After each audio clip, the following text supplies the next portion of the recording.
ভালো আছো? আমিও ভালো আছি।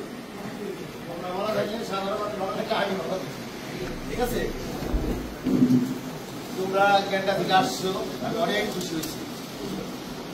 আমার এমন কর্মী দরকার যারা দলের জন্য, দেশের জন্য সব সময় নিয়োজিত, যাদেরকে রাজপথে দলের প্রয়োজনে পাওয়া যাবে, ঠিক এমন কর্মী আমার দরকার। দলের যে কোনো প্রয়োজনে তোমরা সবাই রাজপথে পাওয়া যাবে তো?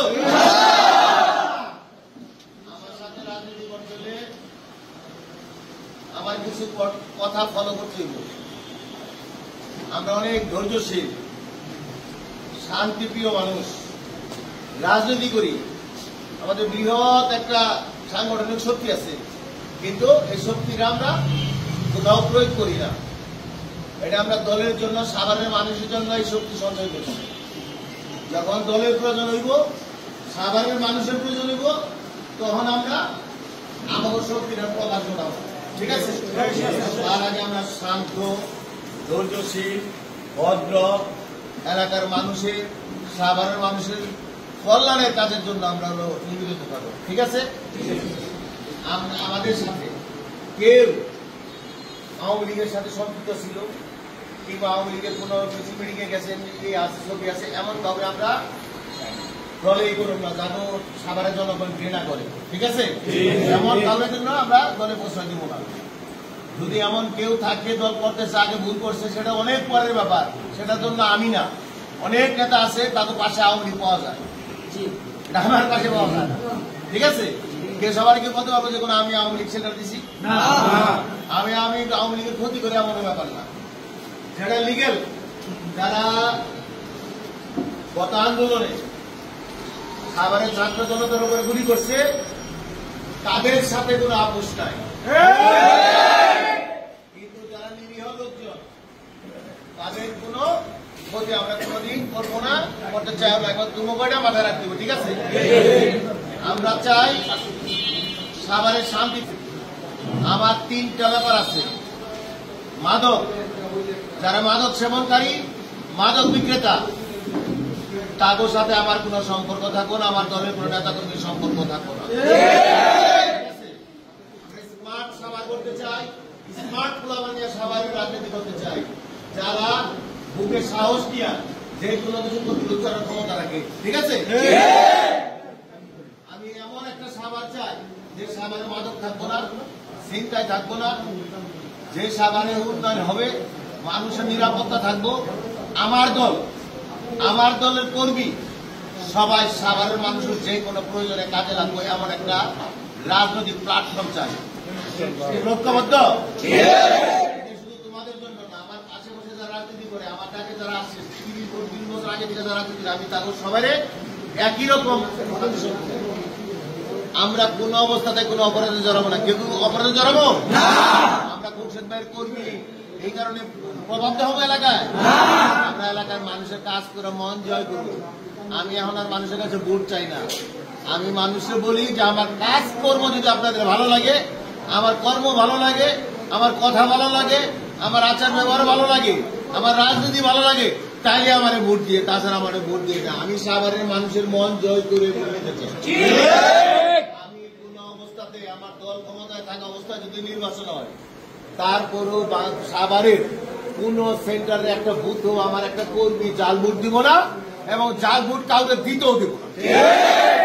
আমরা সাভারের মানুষ আমার ভালোবাসে কিনা, সাভারের মানুষ আমার পছন্দ করে কিনা, সাভারের মানুষের মন জয় করতে পারছে কিনা, এইটা যাচাই বাছাই আমরা ভোটের মাধ্যমে কইরাই।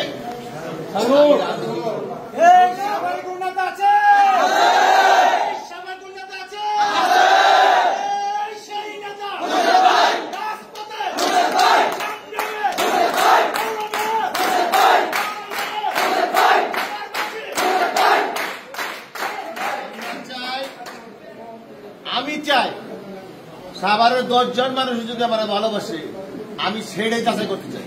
প্রকৃত আমি যে কাজ করছি, আমি যে কাজ করি, আমি মানুষের ভালোবাসা পাইলাম কিনা, মন জয় করতে পারলাম কিনা, এটা একটা সুষ্ঠু নির্বাচনের মাধ্যমে প্রমাণ হইব। কারণ আমার শক্তি দিয়া, আমার দলের শক্তি দিয়া, আমি যদি কোনো ভোট কারচুপি করি তাহলে কি আমি সঠিক ফলাফল পাইলাম না? এটা হলো ফ্যাসিস্ট আচরণ। ফ্যাসিস্ট এটা করছে যে কারণে বাংলাদেশ থেকে তাকে দেশ ছাড়তে হয়েছে। আমরা এই সাভারের পক্ষে আমি সব জায়গায় বলি, এই সাভারের আলু বাতাস মাটি পানি সব কিছু আমার দেহে প্রবাহিত। এই সাভারের আলু বাতাস নিঃশ্বাসে আমি কিন্তু বাইসে রয়েছি। এই সাভারে আমার শেষ ঠিকানা। ঠিক আছে, সাভারের মানুষ যতদিন পর্যন্ত একটা সুষ্ঠু নিরপেক্ষ নির্বাচনে ভোট না দিতে পারবো ততক্ষণ পর্যন্ত আরো জনপ্রিয়তা যাচাই করা যাইব। আমি আমার কথা বলে যেতেছি, এই আমার কথাটা আমার বার্তাটা জনগণের কাছে পৌঁছে দেওয়ার দায়িত্ব তুলব। ঠিক আছে, এই তরুণ সমাজ, ছাত্র সমাজ, যুব সমাজ এবং সিনিয়র সিটিজেন সাভারে যেভাবে আমার পক্ষে মানে ঐক্যবদ্ধ হয়েছে, একটা গণজোয়ার সৃষ্টি হয়ে গেছে, ঠিক না? এই গণজোয়ার সৃষ্টি হওয়াতে আবার একটু সমস্যা বাইরে গেছে, অনেকের শত্রু হয়ে গেছে। আমি যে আমার সাথে জনপ্রিয়তায় কেউ পারে না, আমি ডাকলে হাজার হাজার মানুষ চলে আসে। পয়লা বৈশাখে তার নমুনা মানুষ দেখছি না, 3 ঘন্টার নোটিশে হাজার হাজার মানুষ সকালে আমার স্কুলে পড়ি হয়েছে, সাভারবাসী দেখছে। এইটাই হলো জনগণের সাথে আমার সম্পর্ক, এটাই তার প্রমাণ। সাভারের মাটি আমারে ভালোবাসে, এইটাই তার প্রমাণ। এবং আমি আজীবন এই ভালোবাসা ধৈর্য রেখা সাভারের মানুষের জন্য, সাভারের কল্যাণের জন্য, সাভারের উন্নয়নের জন্য কাজ করুন। আমি শেষ পর্যন্ত এই সাভারের মানুষের গণমানুষের শক্তি, পক্ষের শক্তি, সাভারের গণমানুষ যতদিন আমার কাজে ভালোবাসবো, আমারে ভালোবাসবো, আমি ততদিন মানুষের জন্য কাজ করে যাবো ইনশাল্লাহ। যদিও আমি একটি রাজনৈতিক দলের কর্মী,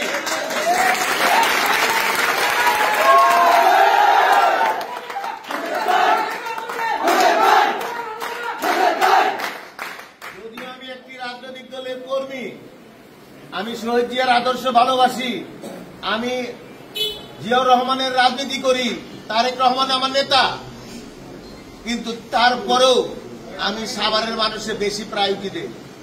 ঠিক আছে, আমার রাজনীতির জায়গা, কিন্তু সাভারের গণমানুষের পক্ষে কথা আমি বলি না।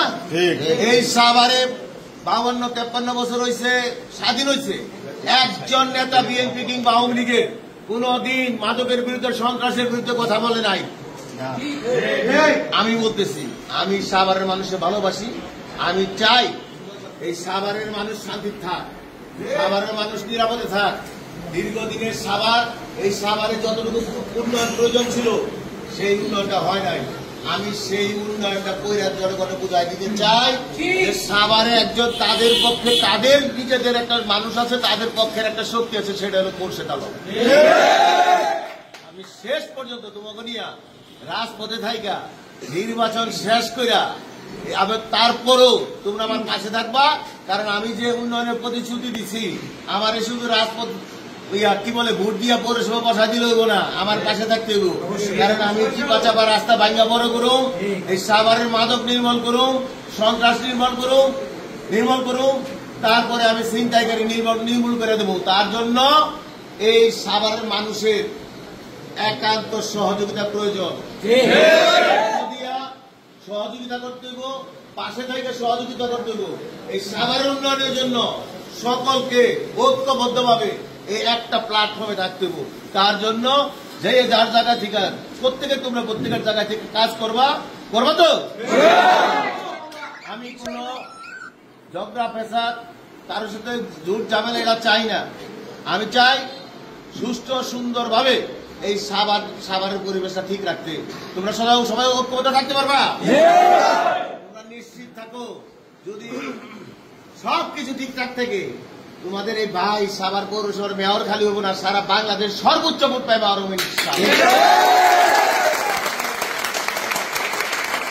যে কোনো প্রয়োজনে ডাকলে সবসময় কাছে থাকবা, পাশে থাকবা।